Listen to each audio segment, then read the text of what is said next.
দোল পূর্ণিমার নিশি নির্মল আকাশ, মৃদুমন্দ বহিতেছে মলয় বাতাস। মলয় পর্বতে বসি লক্ষ্মী নারায়ণ, মনসুখে দুইজনে করে আলাপন। বিনা করে হেনকালে নারদ মহামুনি, ভক্তি ভরে উভয়েরে প্রণমিল তিনি। করজোরে লক্ষ্মীরে সমন্দির শিবর, এক কথা কহিমাগো তোমারও গোচর। নরলোকে পানে মাগো চাহো একবার, মর্তবাসী অন্নাভাবে করে হাহাকার। বলো মাগো কৃপা করি কি পাপের ফলে, মর্তবাসী নরনারী দুঃখে সদা জলে। শুনি লক্ষ্মী নরদেরও বলেন তখন, ধরাবাসী দুঃখ পায় পাপেরও কারণ। লক্ষ্মীরূপা নারী সৃজি পাঠানো মর্তেতে, আমারে ভুলিছে তারা পুরিয়া মহতে। লজ্জা আদি গুণ যত রমণীরই আছে, ক্ষণিক সুখেরও লাগি বর্জন করেছে। স্বামীরে না মানে তারা, না শোনে বচন, ইচ্ছামতো হেতা সেতা করিছে ভ্রমণ। প্রতি গৃহে এই রূপ পাপেরও আগার, অচলা হইয়া সেথা থাকি কি প্রকার। শুনিয়া নারদ বলে বিষণ্ণ বদনে, কিরূপে প্রসন্না তুমি হবে নারী গণে। কিরূপে পাইবে তারা তব পদছায়া, ওগো দয়াময় তুমি না করিলে দয়া।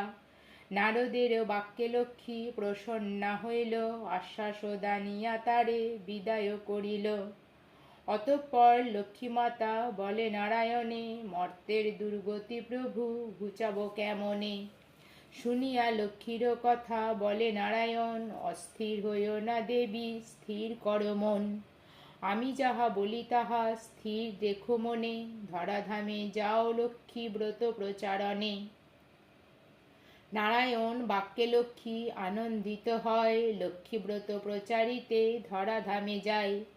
বৃদ্ধা ব্রাহ্মণীর বেশে ভ্রমিতে লাগিলে, সহসা অরণ্যে এক বৃদ্ধারে দেখিল। বৃদ্ধারে দেখিয়া লক্ষ্মী জিজ্ঞাসিল তারে, কেবা তুমি কি কারণে এসেছ কান্তারে। শুনি বৃদ্ধা বলে আমি অতি অভাগিনী, একে একে বলে বৃদ্ধা দুঃখেরও কাহিনী। লক্ষ্মী বলে গৃহে ফিরি করো লক্ষ্মীব্রত, গুরুবারে সন্ধ্যাকালে লয়ে বধূ যত। উপদেশ দিয়া লক্ষ্মী হইল অদর্শন, গৃহে ফিরি বৃদ্ধা করে লক্ষ্মীরও পূজন। লক্ষ্মীরও কি পাই তার দুঃখ দূর হয়, ধন ঐশ্বর্যে পূর্ণ হইল তাহারও আলয়। পুনরায় গৃহে লক্ষ্মী করে আগমন, হইল বৃদ্ধারে গৃহ শান্তি নিকেতন।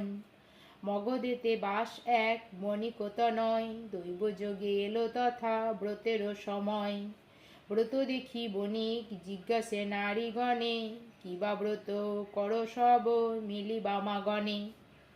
সদাগর কথা শুনি বলে বধূগণ, লক্ষ্মীব্রত করি ইথে মানস পূরণ।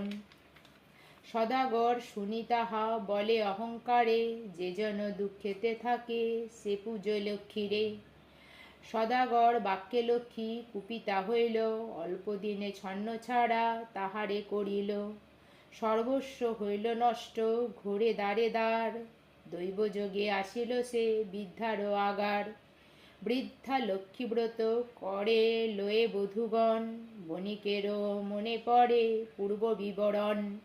মনেতে বুঝিল কেন বিপাকে পড়েছে, অহংকারে ফলে লক্ষ্মীরে তারে ছাড়িয়াছে।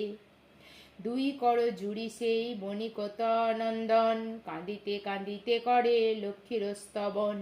স্তব স্তুতি করি শেষে প্রণাম করিল, দুনয়নে বাড়িধারা ঝরিতে লাগিল। লক্ষ্মীব্রত সার বলি মনেতে বুঝিয়া, গুরুবারে লক্ষ্মীব্রত করে গৃহে গিয়া। লক্ষ্মীরও কি পায় তার ঐশ্বর্য বাড়িল, লক্ষ্মীব্রত ধরাধামে প্রচার হইল।